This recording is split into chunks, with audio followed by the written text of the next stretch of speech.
welcome to episode 2 of the Email Edit, the series where I take emails I've received in my inbox and try and improve the design.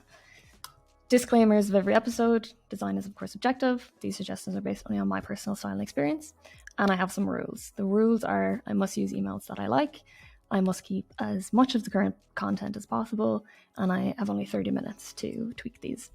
Goals of this series: to highlight email design principles, allow for better UX, and highlight design changes that could improve revenue. So today we have Planted, who are a German vegetarian, I'm going to say vegetarian meat, but that's not the term, veggie meat substitute brand. They have some really cool branding in their websites, like super trippy. This is the email I received for them. I thought this was a lot of text, and the contrast was quite severe between this kind of peachy orangey color and the purple. It is their brand color, so that's totally fine, but I will show you what I did to kind of clean this up a little bit. So this is another one of their brand colors on their website, so I thought that this had a much better contrast ratio. This is much easier to read.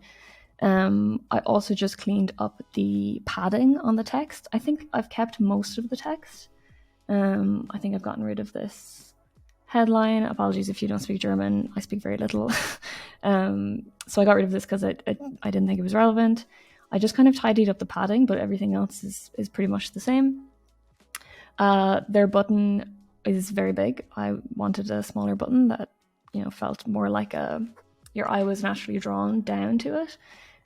Their button also says something of the effect of shop here, whereas I wanted a shop now. So I just changed that. This I also didn't feel was relevant, so I took out that bit of text.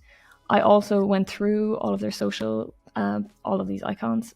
These are all different sizes, which is a pet peeve, but they're also just not using much of them. Like, I'm pretty sure they had like no YouTube videos. Their LinkedIn, like, no one really needs to see that. We don't need to email them. You've just emailed me, so I'm not going to need to click this. So I just tidied up to the ones that they actually use. And did a little bit more of a modern icon on them. These box ones tend to do this like different size thing. Again, just like tidied up some of the info that was needed here, and made it white so it stands out a little bit more. There are some rules in Germany where you have to include certain things, so it's possible I took some of those out by accident. But I think I've kept the main important things, which is manage preferences, unsubscribe, the business address, and why you're on this list. So that was the edit today. Super simple, but I think it makes a really big difference.